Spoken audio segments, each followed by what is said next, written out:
Boa noite, amigos e amigas. Está começando mais um programa do Toque do Coletivo Alvorada.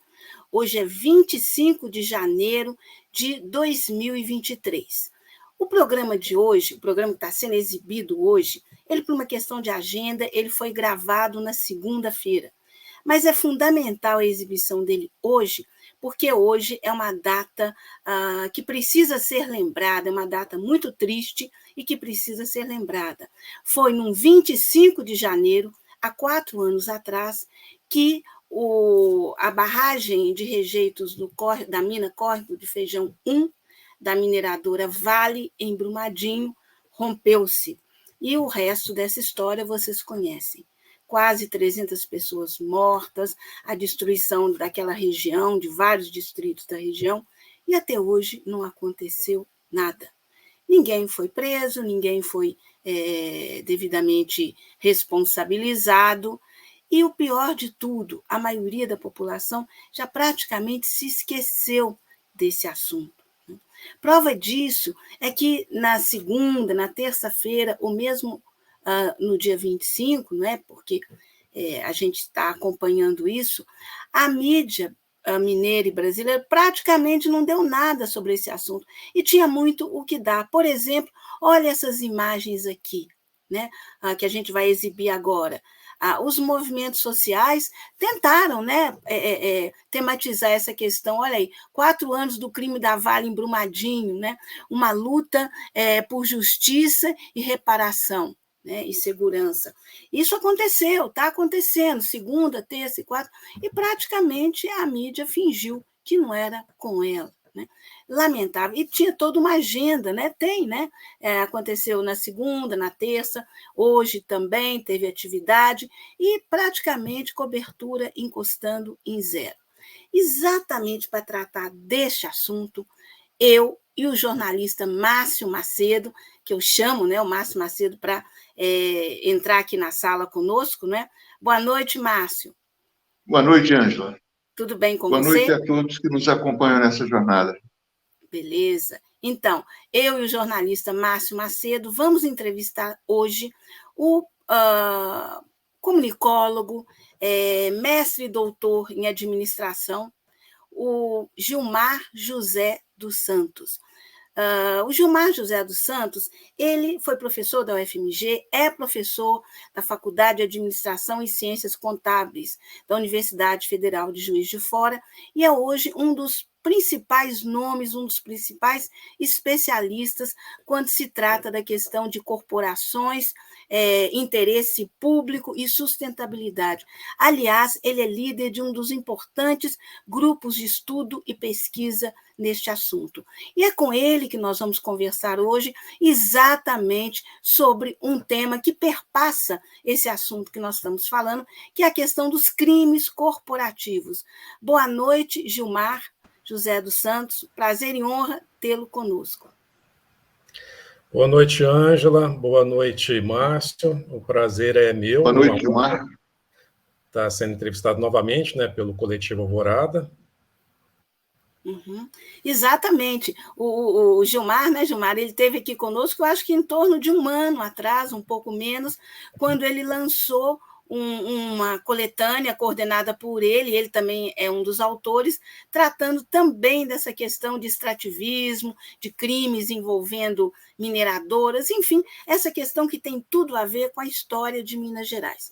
No caso de agora, essa entrevista com o Gilmar, ela vai ter como pano de fundo um artigo que ele acaba de publicar numa das mais importantes revistas europeias que aborda essa questão da comunicação e também dos interesses da sociedade e a relação com as empresas. Essa é a revista Comunicação e Sociedade, e o artigo do Gilmar está nesta revista.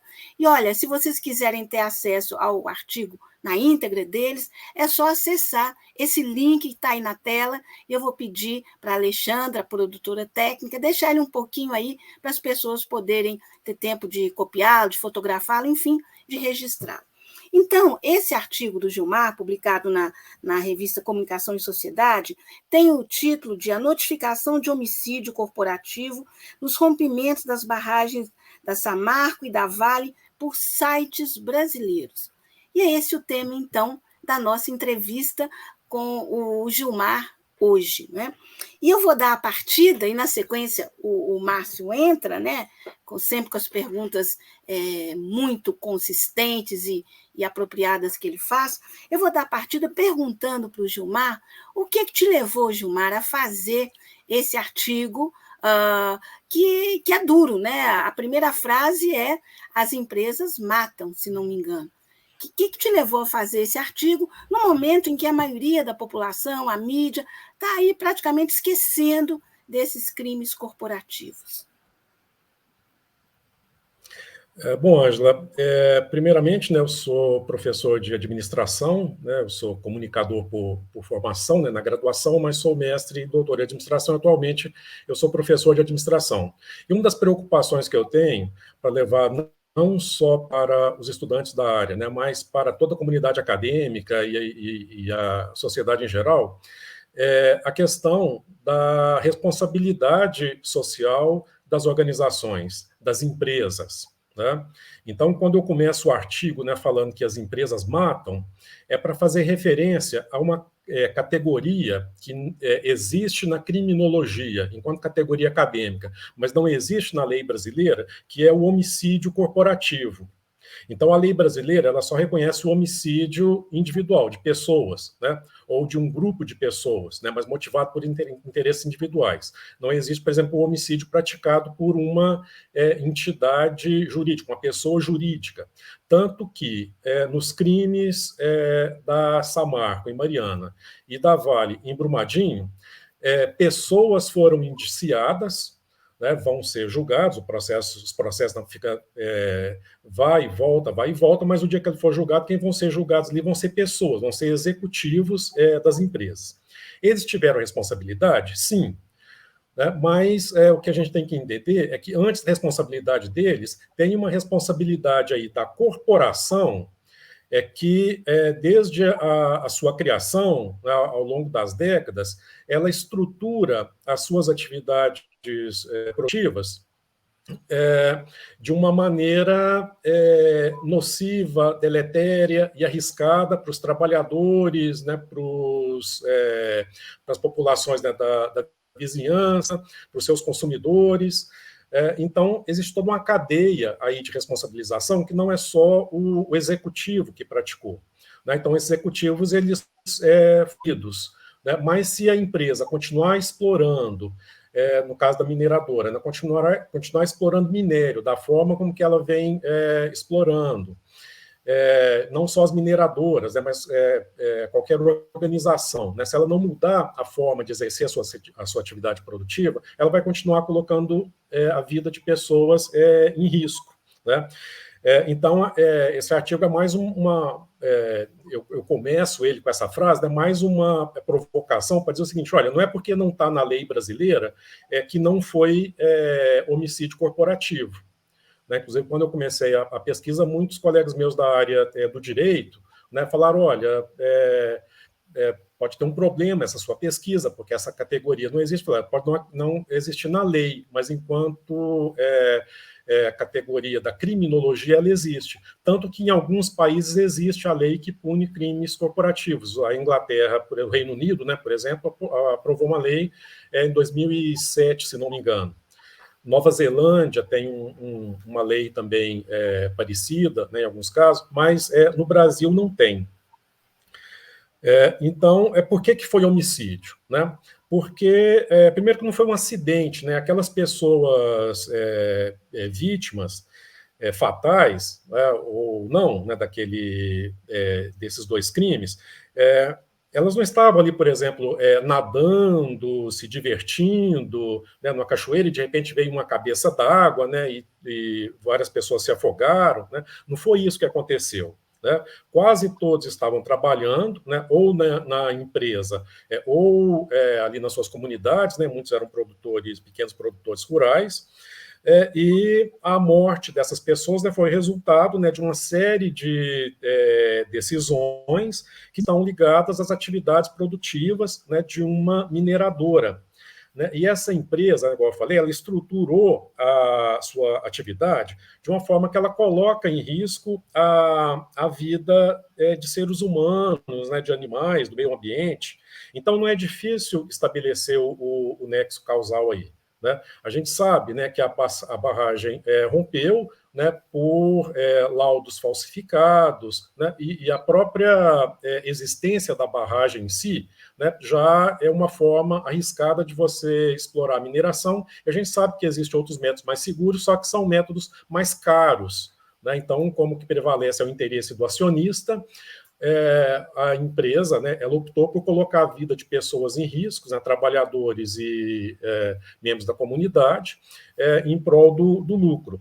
Agora, é interessante essa questão do homicídio corporativo, que é o seguinte: no Brasil, o crime ambiental, as empresas podem ser punidas. Então, se elas podem ser punidas por crimes ambientais, por que elas não podem ser punidas pelo homicídio?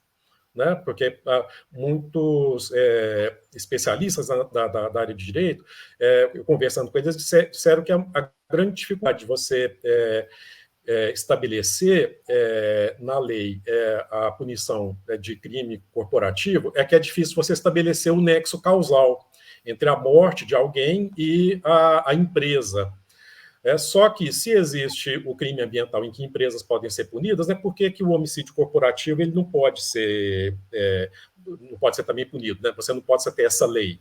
Né? Tanto que alguns países existem. Né? Então, a pesquisa ela foi motivada por essa questão. Né? E, né, como eu, apesar de atualmente ser professor de administração, mas eu venho da área da comunicação, né, então sempre procuro estabelecer essa relação, né, entre organizações e a mídia. Boa parte do que chega para a gente, né, a gente tem contato, a gente fica sabendo o que está acontecendo aí na realidade, chega para a gente através da mídia. Né? Então, foi essa questão de saber, né, como é que a mídia está noticiando, né, o homicídio corporativo nesses dois eventos. Então, o artigo da pesquisa ela foi motivada por esses temas. Então, foi uma pesquisa acadêmica, registrada, né, na universidade, feita com meus próprios recursos, tá? Na época não consegui financiamento nem da FAPEMIG, nem de CAPES, nem de CNPq, né? Então, foi um ensino aí de 5 anos que culminou aí nesse artigo, e está disponível aí. A revista ela tem acesso aberto, né, acesso gratuito. Quem tiver curiosidade pode ler o artigo completo aí na íntegra por meio desse link. Uhum. Márcia, com você. Gilmar, você vê possibilidade dessa figura crime corporativo ser incorporada brevemente à legislação brasileira, ou não há nenhum movimento nesse sentido? Infelizmente, Márcio, não há nenhum movimento nesse sentido. Já ocorreram vários crimes corporativos, né? Só de mineradoras, né, foram 2, quase que na sequência, mas infelizmente não tem nenhum movimento. E nenhuma crença, né, do próprio pessoal da área jurídica, né, do direito, né, não tem nenhuma crença, né, de que isso possa algum dia ser incorporado na legislação brasileira. Uhum. Um dos pontos assim chave desse artigo, Gilmar, é que você mostra um lado da mídia que talvez as pessoas não tenham muita clareza sobre ele, a mídia digital. De um modo geral, as pessoas acham que a mídia digital, por ser, do ponto de vista numérico, maior e por ter, em alguns casos, atitude progressista, ela teria dado uma cobertura mais ampla, mais profunda, mais até rigorosa do que aconteceu. E a sua pesquisa desmente isso. Fala para a gente um pouco quais os aspectos principais que você registrou e o que te surpreendeu também nos resultados dessa pesquisa. Bom, primeiramente, para falar brevemente assim, como foi a metodologia, né? Então, desde que ocorreu o crime da Samarco, né, em Mariana, eu faço questão de usar a palavra crime, tá? Apesar de não existir na legislação brasileira, mas eu faço questão de usar a palavra crime.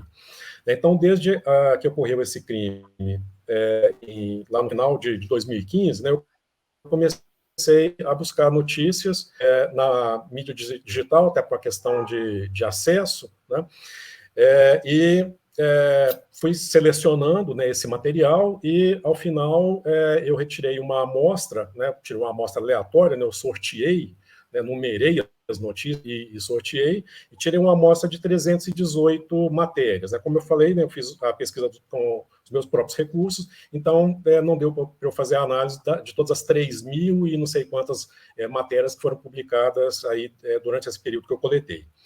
Mais dessa amostra, né, então, no artigo aí tem todos os cálculos estatísticos, tudo tem 90% de confiabilidade, tá, os resultados.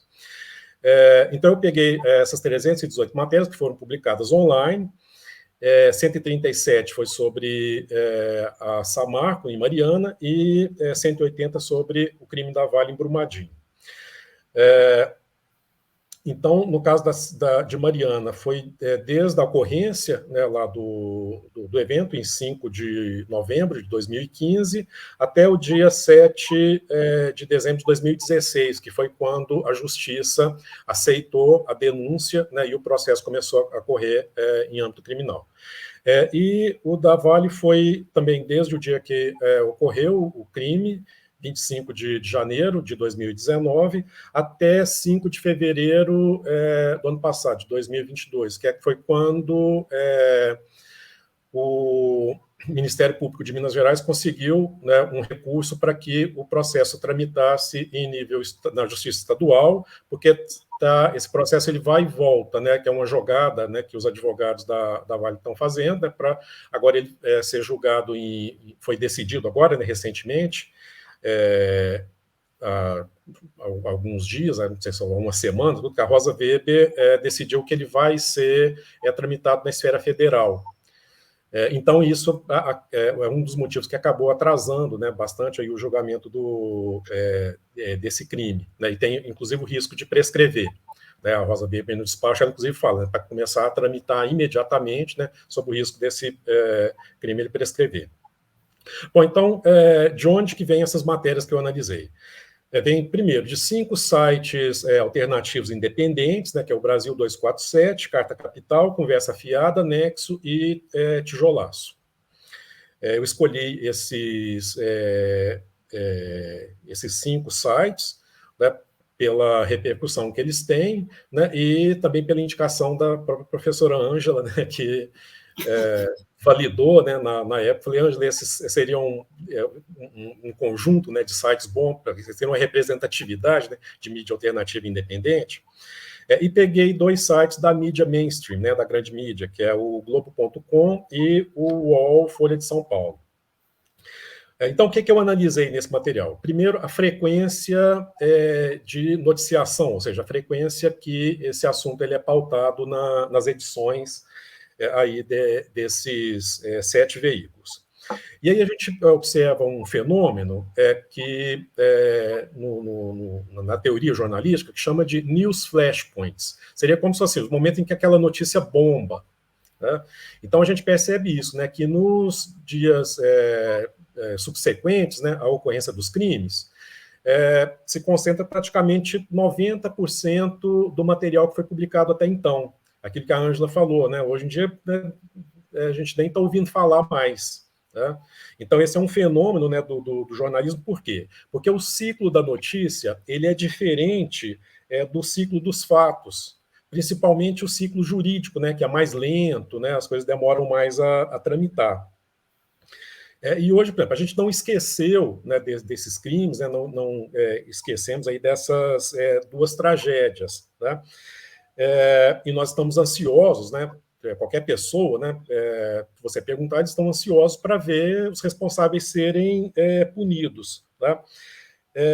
Mas por que a gente não está vendo isso mais da mídia? Né? Aquilo que eu falei, né? O ciclo da notícia é diferente. A mídia quer pegar o que está bombando, né? Então, a gente mesmo, se for acessar a mídia nos últimos dias, né? Eu tenho acessado mais para ver notícias sobre a tentativa de golpe, né, os atos terroristas de Brasília, lá em 8 de janeiro, aí fofoca, né, lá o jogador brasileiro que está preso na Espanha por agressão sexual, né, e a chacina lá da família, né, do DF, né, lá do Distrito Federal. Então a gente, né, a gente mesmo tem o hábito de procurar aquilo que está bombando.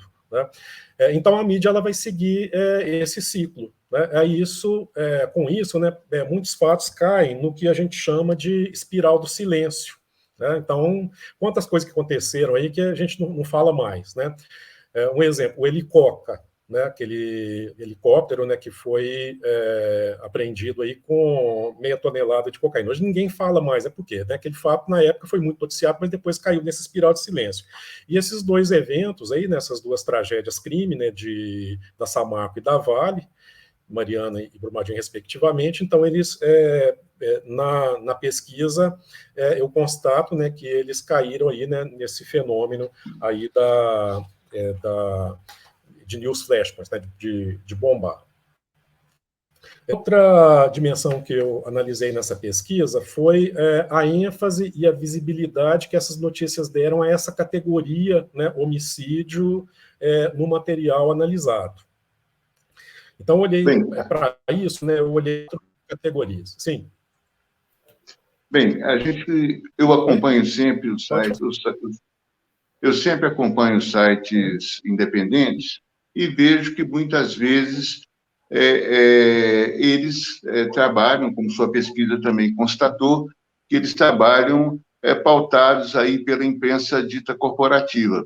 E isso é uma própria contradição, porque os mesmos defeitos que a imprensa dita corporativa tem, os sites ditos alternativos também têm. O assunto tanto desaparece na imprensa corporativa, como desaparece também, né, nos sites noticiosos alternativos. Eu gostaria de um comentário seu a esse respeito. Foi uma das coisas que eu constatei também na pesquisa, né? Não só nessa, mas outras pesquisas que eu tenho feito também sobre mídia digital. O que aconteceu, né? Essa questão aí do jornalismo digital. Ao mesmo tempo que se multiplicaram o número de vozes, a mídia alternativa e independente, pela falta de recursos, né? Aí é difícil fazer esse julgamento, né? Mas o fato é que você falou, muitas vezes elas reproduzem a notícia ou de agências, né, que às vezes elas podem comprar, ou simplesmente fazem o que na teoria jornalística se chama de pilhagem jornalística. É quando você pega como fonte outros veículos de comunicação. Aí você pega várias matérias, né, do UOL, da Veja, né, da Globo, da Record, e aí você constrói uma matéria em cima daquilo, né? Segundo dados publicados pela Folha, segundo dados publicados pela Veja, né? Mas não tem um trabalho ali de fonte primária, né? Então é uma coisa que, infelizmente, aconteceu. E nessa pesquisa isso acontece bastante, essa pilhagem jornalística, né? Então a mídia alternativa, apesar dela ser um pouco mais competitiva, né? A gente percebeu um pouco mais de ênfase, né, de crítica em relação a esses dois crimes, muitas vezes elas acabam reproduzindo. Bom, aí nessa pesquisa também, como que nessa noticiação, né, como que aparecia essa questão aí do homicídio. Então, para isso, eu peguei expressões, né, procurei não exatamente as mesmas expressões, mas termos, palavras, tal, que remetessem aos conceitos de homicídio, óbitos, o nome da empresa e as externalidades da indústria da mineração, né, quer dizer, os efeitos, né, negativos da mineração para a sociedade. Então, qual que era a ênfase, né, e a visibilidade que as notícias davam para cada uma dessas categorias aí. Isso eu olhei, né, tanto no título, no material ilustrativo, que eram fotos, infográficos, na legenda desse material ilustrativo, no lead e na chamada, e no restante do texto. E é interessante que os conceitos, né, as categorias, homicídio e a menção a óbitos, eles quase não aparecem na amostra que eu analisei. E quando aparecem, eles entram na parte menos visível, que é o restante do texto. Né, porque muitas vezes a gente vai ler, né, às vezes a gente não lê a matéria toda, né, a gente lê o título, né, vê a foto, a legenda da foto, e às vezes lê no máximo o lead, né? Então, a maioria, né, das pessoas tem esse hábito, né? Então, poucas pessoas leem até o final. Então, essas categorias, elas apareciam mais no final do texto. E o que era mais, o que tinha mais visibilidade, né, nas matérias? O nome das empresas. E engraçado que o nome das empresas, engraçado não, né, trágico, né, que o nome das empresas, ele sempre aparecia ligado, por exemplo, a questões financeiras, né, que em que isso ia afetar o valor das ações das empresas, né? Ou então as matérias serviam quase que uma assessoria de imprensa para as empresas, né? Que entrevistavam lá os executivos da empresa que falavam, não, a gente está fazendo de tudo, né, para minimizar os danos, então dava voz à empresa. E, por exemplo, os atingidos não tiveram voz. Por exemplo, existe o movimento dos atingidos por barragens, que é o MAB. Eu só vi uma matéria, né, de um veículo alternativo que nem tinha sido selecionado na minha amostra. Eu que fui procurar depois para ver se alguém alguma vez tinha entrevistado esse movimento, né? E apareceu só uma vez, né? E o que a Ângela mostrou aí, né? Eles fizeram um evento agora, né? Não saiu na mídia hora nenhuma, né? Mas as empresas, né, tiveram os nomes preservados, né, poupados, e apareciam nas partes de maior visibilidade, né, no título, em fotos, né, mas aquele trabalho, assim, quase que passando pano, né, pelo que as empresas fizeram. E a categoria, né, externalidades da mineração, que é o que a gente tem que discutir nesse país hoje, será que vale a pena esse modelo de desenvolvimento que a gente adotou, né, de commodities minerais e commodities agrícolas? O que está trazendo de riqueza para a gente? Né? Traz para os acionistas.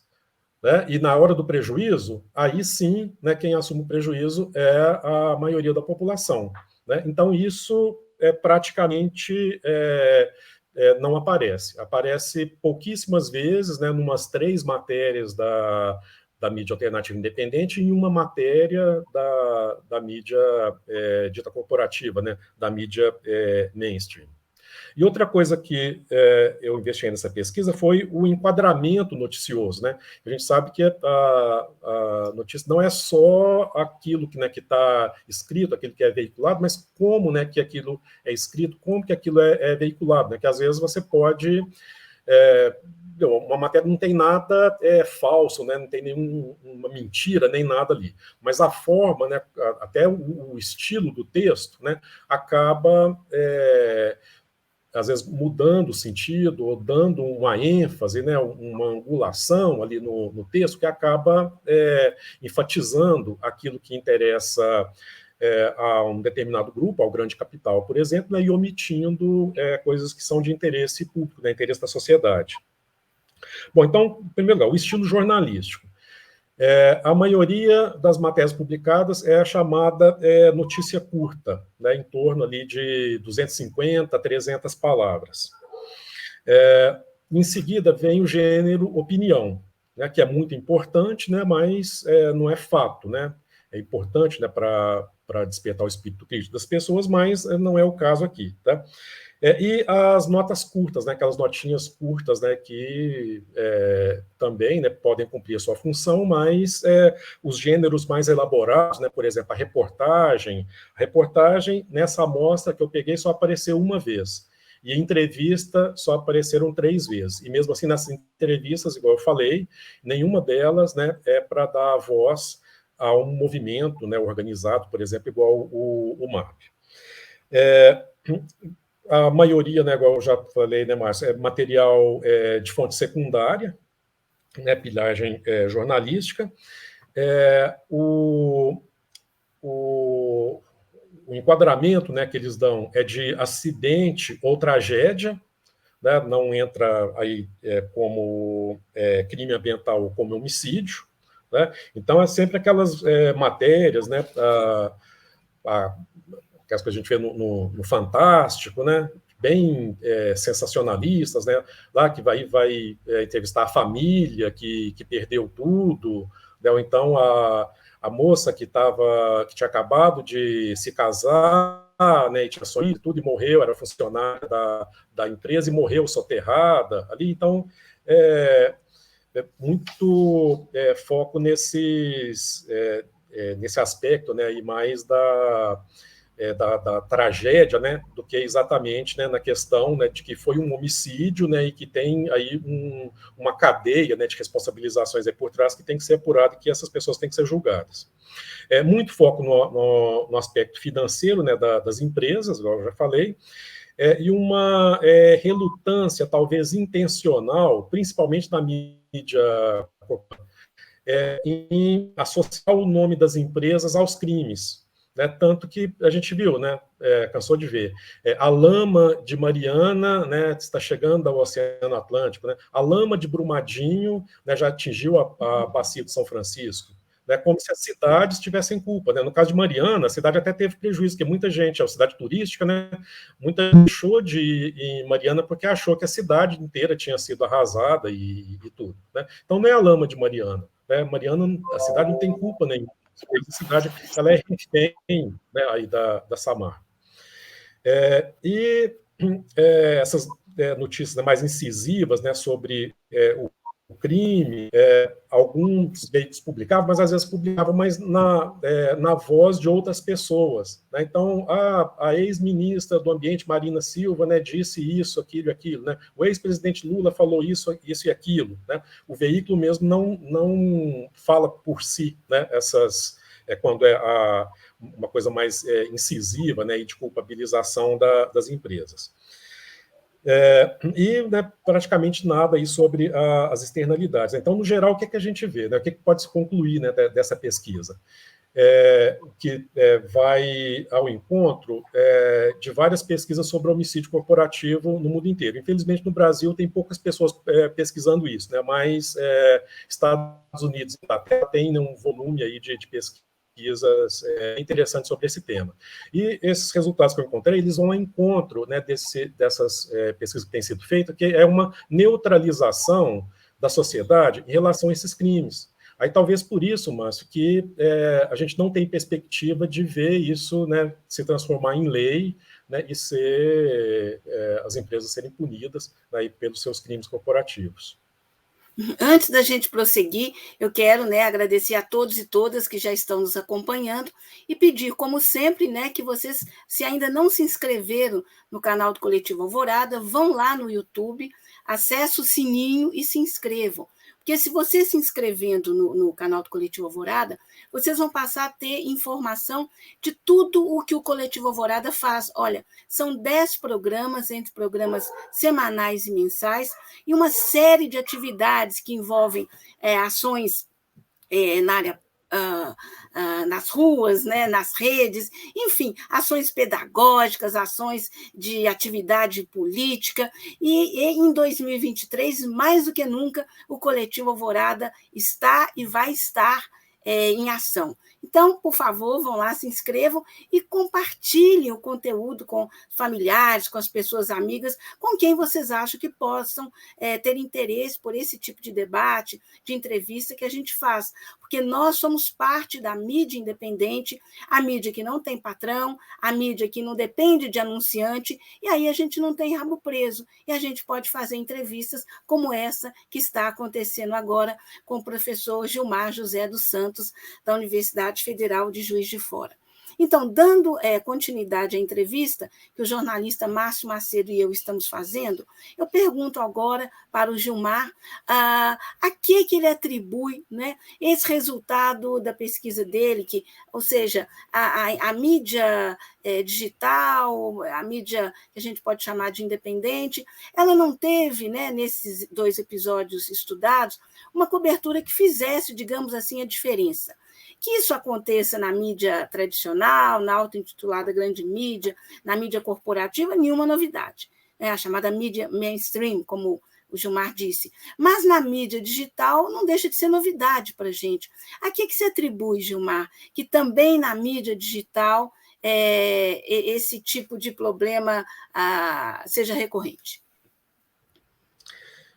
Bom, Ângela, quando começou a surgir a mídia digital, né, começou a se tornar uma realidade, né, à medida que a internet foi ficando mais acessível, a gente pensava, né, que aquela tese, né, aí da comunicação venano, né, essa tese se tornar viável, né, aquela tese que você tem que socializar, né, também os meios de produção, né, porque até então a gente só consumia, né, o que os veículos produziam, né, a gente não tinha acesso aí aos meios de produção. Pensou, bom, agora sim, né, a gente pode ter uma comunicação mais socializada, né, uma comunicação mais de mão dupla, porque as pessoas vão passar a ter mais acesso não só aos meios de consumo de mídia, mas também aos meios de produção de conteúdo, né? Só que o que a gente vê na realidade é uma cooptação dessa nova plataforma pela mídia mainstream, né, que vocês chamam de mídia corporativa, né, pelas grandes corporações aí de mídia. Por exemplo, o UOL e Folha de São Paulo, né, eles são meras... e a Globo.com, né, R7, né, são meras reproduções dos veículos tradicionais desses grandes grupos, né? Os dispositivos tecnológicos que permitiriam, né, essa socialização, essa interação, né, uma participação mais coletiva aí na produção da notícia, no conteúdo, eles são pouco explorados. O máximo que você tem, às vezes, é a possibilidade de fazer algum comentário, né, ali em alguma notícia, mas, por exemplo, no caso do UOL, você só pode comentar se você for assinante, né, já começa por aí, né? E, por outro lado, aumentou, sim, né, o número de vozes, né, então, hoje a gente tem uma diversidade maior, né, aí de produtores de conteúdo, né? Então, qualquer pessoa hoje que tiver acesso à internet, né, se ela quiser, ela pode criar, né, um blog, né, um canal, aí igual, por exemplo, esse do Coletivo Alvorada, né? Então, isso é muito importante, né, e nesse ponto eu acho que é o que está fazendo a diferença, né? Mas aí entra uma outra questão, que é a questão do financiamento desses canais. Porque para você fazer algo elaborado, né, uma reportagem, por exemplo, com profissionalismo, você tem que ter financiamento, né, para pagar um bom profissional, né, para esse profissional ele ter recursos, né, para poder ir a campo, né, coletar dados primários.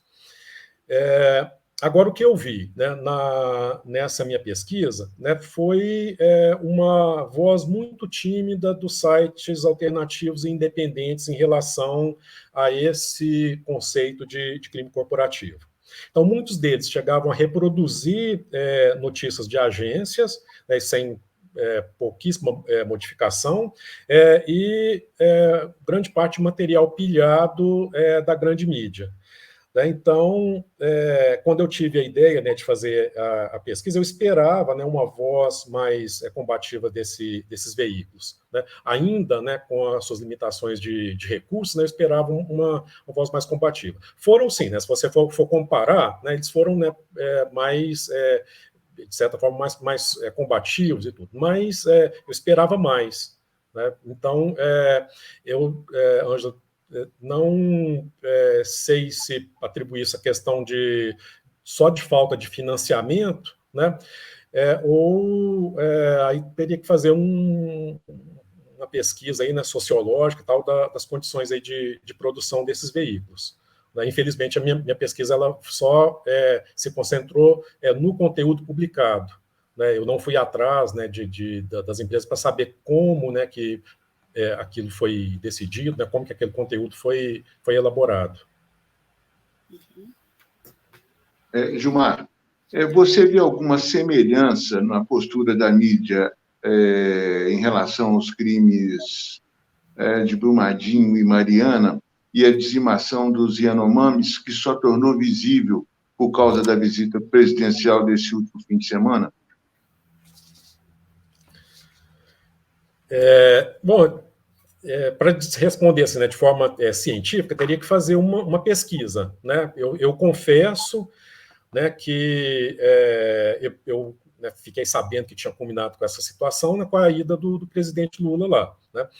Mas a gente sabe, né, que há décadas que esse povo se encontra em situação de vulnerabilidade, né? Quando foi demarcada, né, a reserva Yanomami, me fugiu agora o nome do comentarista da Veja, né? A gente talvez deve se lembrar, né?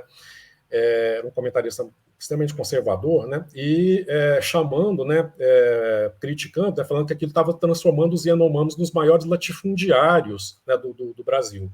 Então, olha que absurdo, né? Isso aqui é uns 20 anos, né, se não me engano, 20 e poucos anos, né, quando foi demarcada aí a reserva Yanomami. Então, há décadas que a gente sabe que esse povo encontra situação de vulnerabilidade. Não só os Yanomami, né? A própria condição do ser índio no Brasil, a gente sabe o que isso significa, né? A simbologia disso. Né? Agora, né, que a gente espera melhorar, né, com o Ministério, né, dos povos indígenas, dos povos originários. Né? Desculpa, eu não sei como é que ficou, no fim, como é que ficou chamando o Ministério, né, se é povos indígenas ou povos originários. Né? Mas, enfim, a gente sabe o que significa, né, ser índio nesse país. Né, como que as pessoas veem o índio. Né? Escutei, né, coisas absurdas, né, de pessoas que eu nem esperava. Uma pessoa, né, com a qual eu trabalhava, né, comentando um projeto, né, de um programa de rádio, né, para ser veiculado numa comunidade indígena. A pessoa falou para mim, mas índio escuta rádio? Né? E olha que é uma pessoa de esquerda, né, que trabalhava comigo. Então, tem essa questão, né, da como que é ser índio, né, no Brasil. E a gente sabe, né, que não só os Yanomami, né, mas, né, 522 anos aí que a gente sabe que é uma população que quase foi 100% dizimada. Né?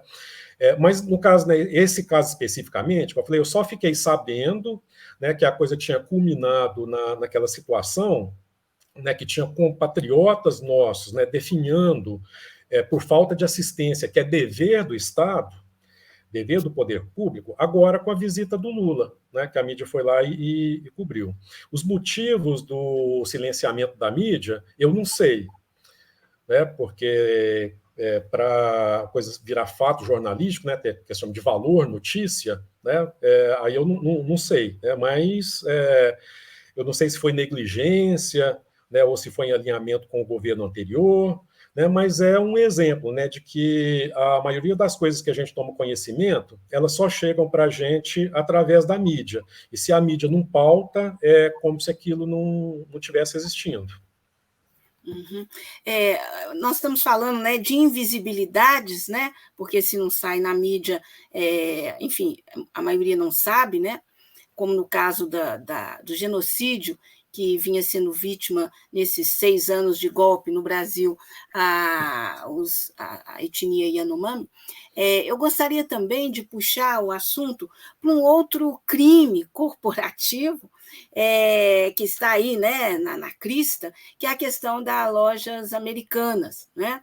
Desse trio aí de milionários brasileiros que deram um cano inicialmente de 20 bilhões, o que eles chamam de desvios contábeis ou alguma coisa nessa linha, suavizam bem o assunto, não é?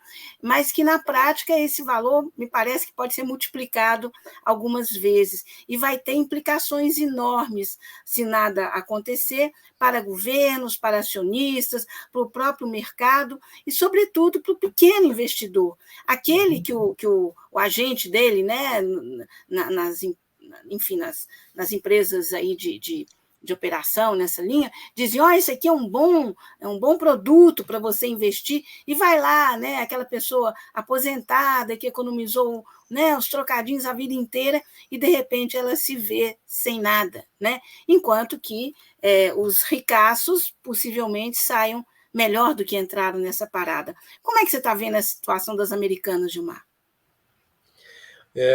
Eu não tenho acompanhado assim a fundo, né, em mínimos detalhes, né? Mas a primeira coisa, né, que me veio à mente quando o tema surgiu, né? Primeiro é esse mito, né, de que o que é privado é melhor do que o público, né? Aí, sempre que vem alguém defender, né, não, as empresas, né, não tem que existir empresa pública, tem que ser privatizada, porque o privado administra melhor, né, no público tem muita corrupção. Não teve nenhuma manchete tipo rombo de 20 milhões das americanas, né? Estatizem as americanas. Não, é uma maquiagem, né, uma neutralização, aí, né, não traz, por exemplo, né, essa questão da corrupção, né, porque foi uma corrupção que aconteceu no âmbito privado. Quando é no setor público, né, uma empresa teve prejuízo, houve algum desvio de recursos, né, não que isso não tenha que ser noticiado, né, tem que ser noticiado sim, né, mas quando é no setor privado, né, então a mídia faz, né, toda essa neutralização, né, e tentando minimizar, né, igual eu tinha comentado com vocês, a mídia ela até noticia, né, e mostra dados, né, fatos ali, tudo, não inventa nada, né, mas a forma como que eles colocam, até as palavras que eles utilizam, né, acabam dando um enquadramento na notícia, né, maquiando a realidade, né, e ninguém, como se não fosse com a gente, né, um rombo de 20 bilhões da empresa privada é problema, né, da empresa privada, né, mas em que isso vai respingar, né, na economia como um todo? Inconsistências contábeis, né? Em vez de falar em rombo, fala em inconsistências contábeis. Quer dizer, isso aí como é que a gente define isso? Essas maquiagens contábeis, né, porque, principalmente empresas que são cotadas na Bolsa, né, que têm ações vendidas na Bolsa, a perspectiva, a valorização, né, dessas ações, é tudo uma coisa muito em cima de crenças, né, e de especulações, aqueles índices, né, que usam, né, para você ter o grau, né, da empresa, países também têm, né, o tal do grau de investimento, né, e isso é tudo uma fantasia, né, a gente sabe muito bem, né, que na crise do final dos anos 2000, né, 2008, 2009, né, lá dos bancos, né, também, né, foi todo um processo ali, né, que as empresas tinham, né, o seu grau de investimento, né, os melhores, né, mas o que tinha por trás daquilo era uma coisa insustentável, né, então várias pessoas tomaram prejuízo com aquilo. Né? E agora, da mesma forma. Né? Então, será que, além das americanas, né, será que não tem outra empresa, né, aí que está passando por uma situação semelhante, né, e a gente não sabe?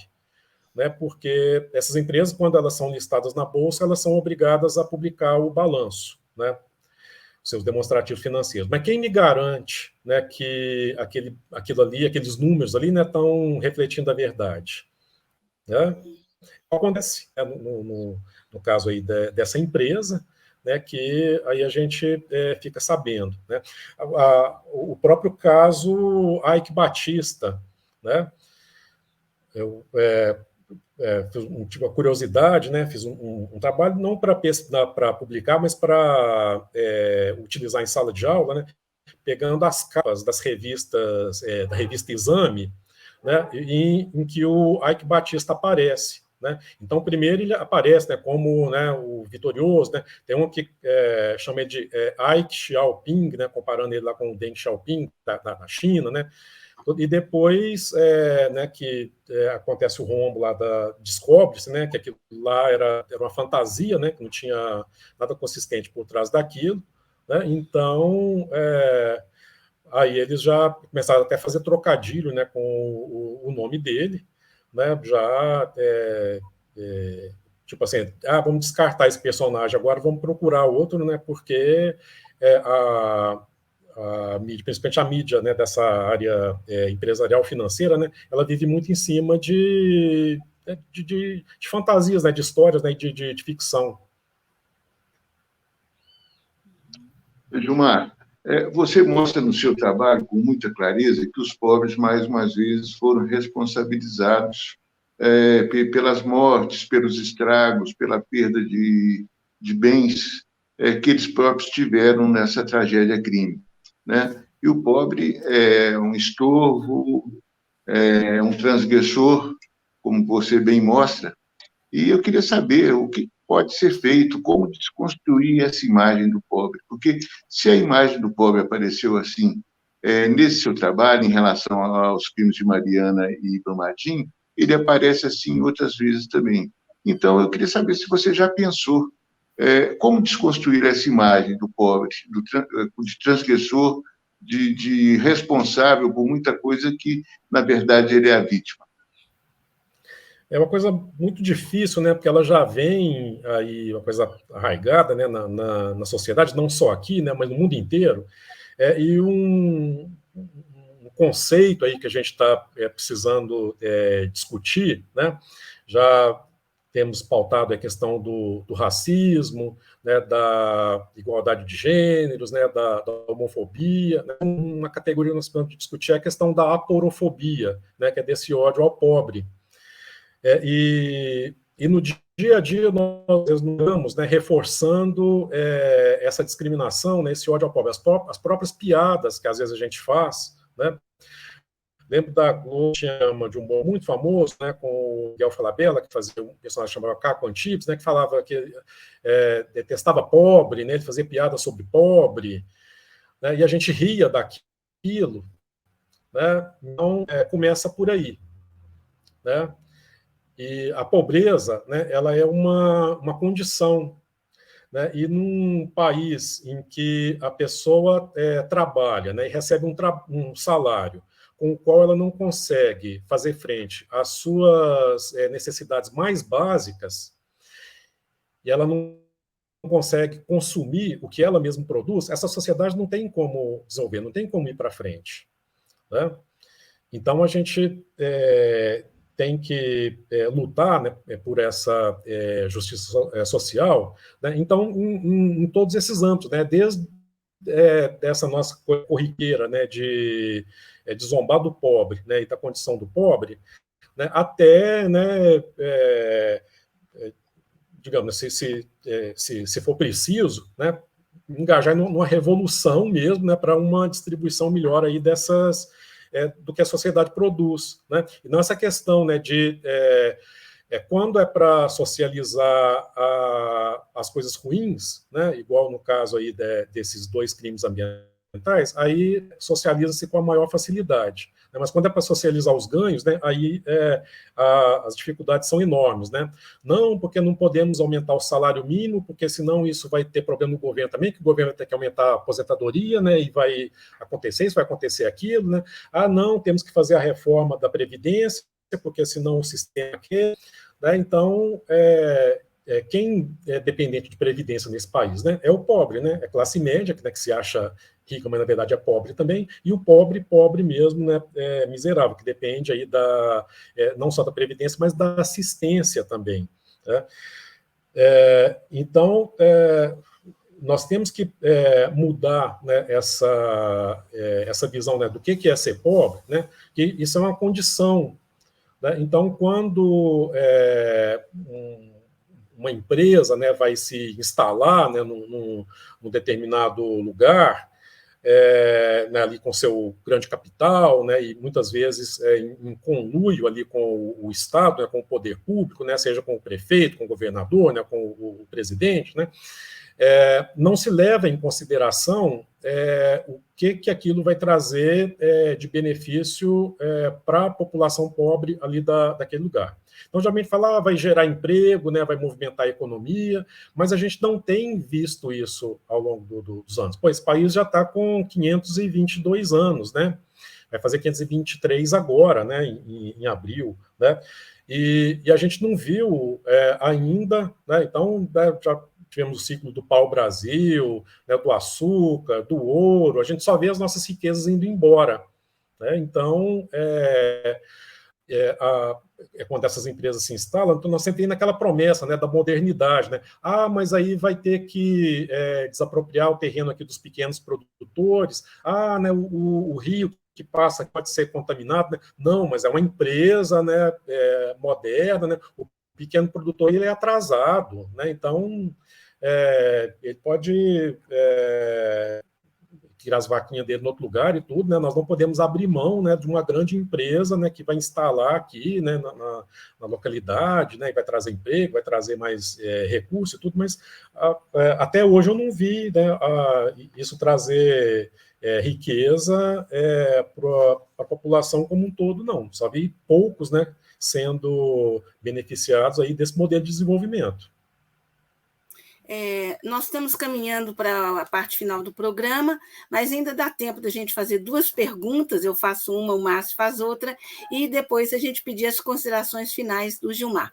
Bom, a minha última pergunta, então, Gilmar, diz respeito aos movimentos sociais. Eu sei que não foi objeto do seu artigo, né, da sua pesquisa, os movimentos sociais, mas como uma pessoa que acompanha essa área, você acha o que em relação aos movimentos sociais, especialmente esses envolvendo aí a luta contra esses crimes humanos e ambientais da Samarco e da Vale?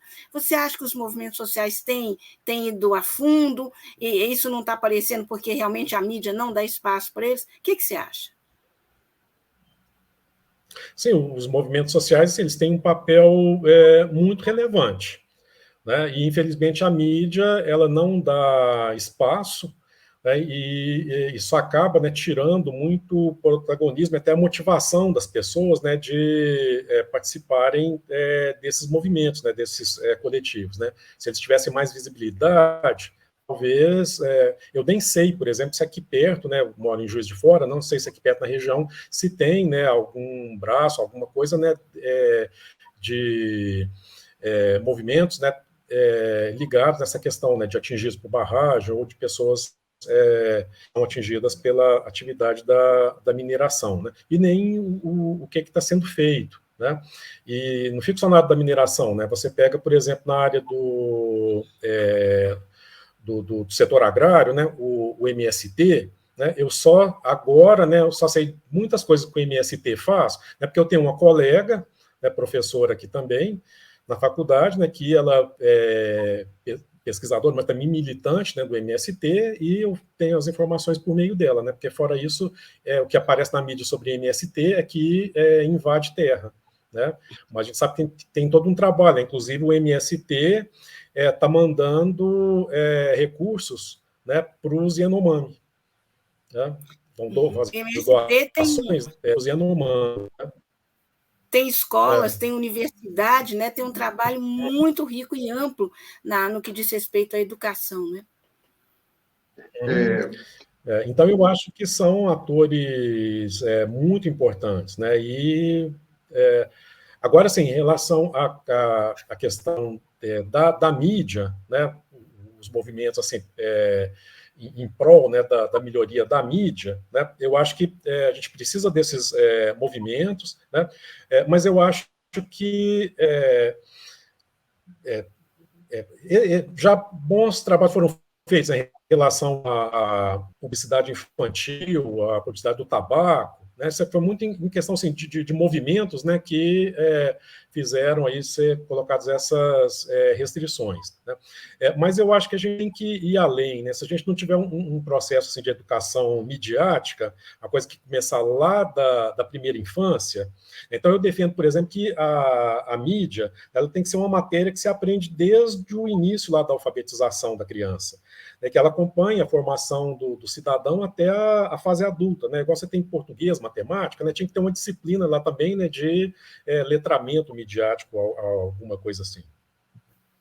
Olha, mas uma parte da população, pelo menos, é mobilizada e tem algum grau de acompanhamento. Eu queria saber se essa população mais mobilizada, vinculada a movimentos sociais, por exemplo, como é o MST, pode ter algum papel na mudança de percepção pela mídia da figura do pobre, da figura do popular. Você acha que esses movimentos podem ter algum papel? Sim, claro, o papel deles é muito importante, né? Mas, agora eu falei, né? Eu acho que deve ir além. Né? A gente não deve... os movimentos eles podem ajudar, mas a gente não deve cobrar isso, né, dos movimentos. Eu acho que o papel dos movimentos é ajudar, né? Porque isso tem que ser uma coisa que... É a mesma coisa que você querer cobrar responsabilidade social, né, só das empresas. Né? Isso tem que ser uma coisa que tem que estar nas instituições de Estado bem. Né? Então, os movimentos, talvez, eles possam ajudar nesse sentido. Né? Como é que a gente vai se mobilizar, né, se organizar e tudo, para ter uma mídia mais plural. né? Agora, essa mídia plural, né, ela não vai surgir desses movimentos, né? É uma coisa mais complexa. Eu acho que aí, na minha opinião, assim, tem que ser uma orientação assim, para uma política pública em relação à mídia. E uma forma também assim, dos governos ficarem menos reféns da mídia.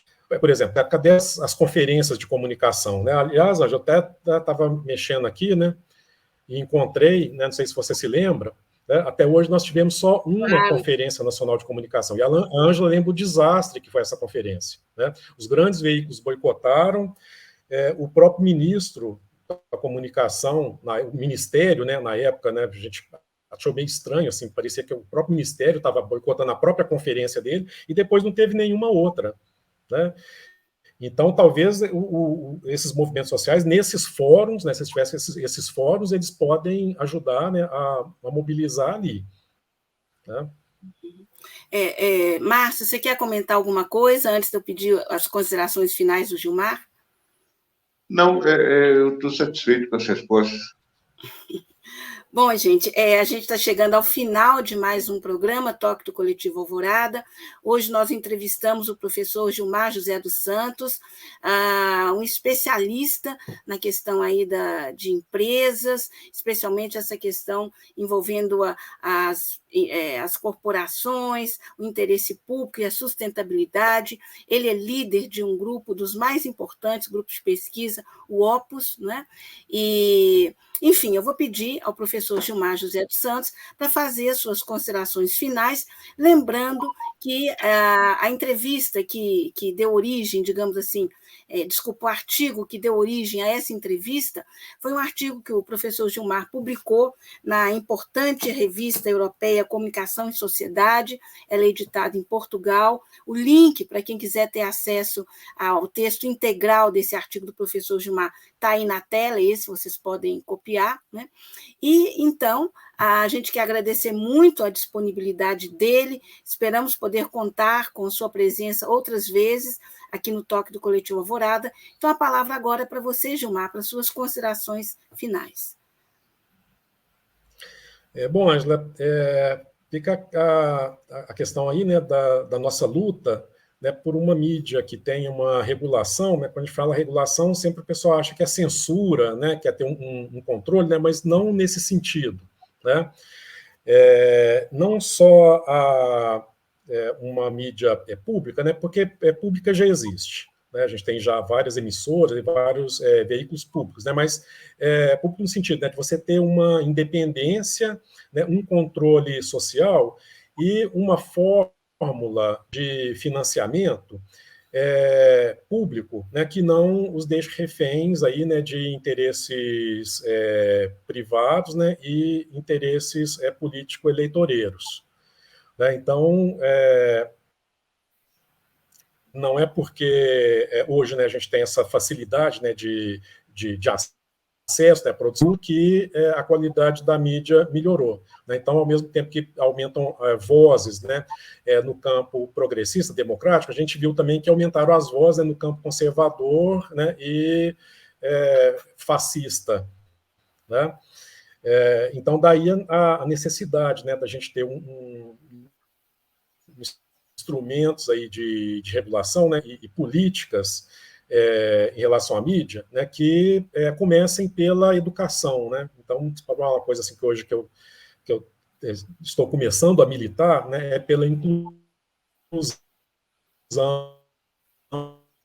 né, já no ensino fundamental. Né? Então, eu acho que teria que começar por aí. Né? E talvez daqui a algumas décadas pode ser que a gente, né, colha frutos muito positivos em relação a isso. Ok, muito obrigada, Gilmar. Pois não, Márcio. Pode fazer um registro?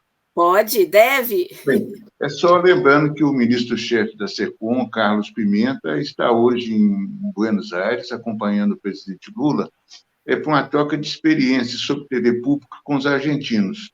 Eu vejo isso como uma coisa muito positiva e espero que dê resultados em breve. Exato. Pois é, gente, vocês estão vendo como que essa temática é rica, não é? E exatamente por isso já estamos pensando, né, Márcio, em novos programas envolvendo a questão do Sim. letramento da mídia, envolvendo comunicação pública, mídia pública, porque é disso, como o professor Gilmar falou com muita propriedade, é disso que a gente precisa para a gente ter uma comunicação que seja realmente democratizada e não que envolva apenas poucas vozes, infelizmente, sempre, quase que sempre, as mesmas vozes. Bom, gente, estamos chegando ao final, então. Quero agradecer muito ao Gilmar, a presença agora permanente do Márcio Macedo conosco, e dessa vez, não vou esquecer, esse programa só acontece porque tem a produção técnica da Alexandra Badaró. Eu vou falar de novo, porque na semana passada eu esqueci de falar. Esse programa tem a produção técnica da Alexandra Badaró e tem a produção executiva do Pedro Martins. Também repetindo, esse programa tem a produção executiva do Pedro Martins. E esse programa é uma ação do coletivo Alvorada. Gente, valeu pela audiência. Por favor, compartilhem se vocês gostaram. Esse conteúdo é muito relevante. E até semana que vem. Beijo, valeu! Obrigado.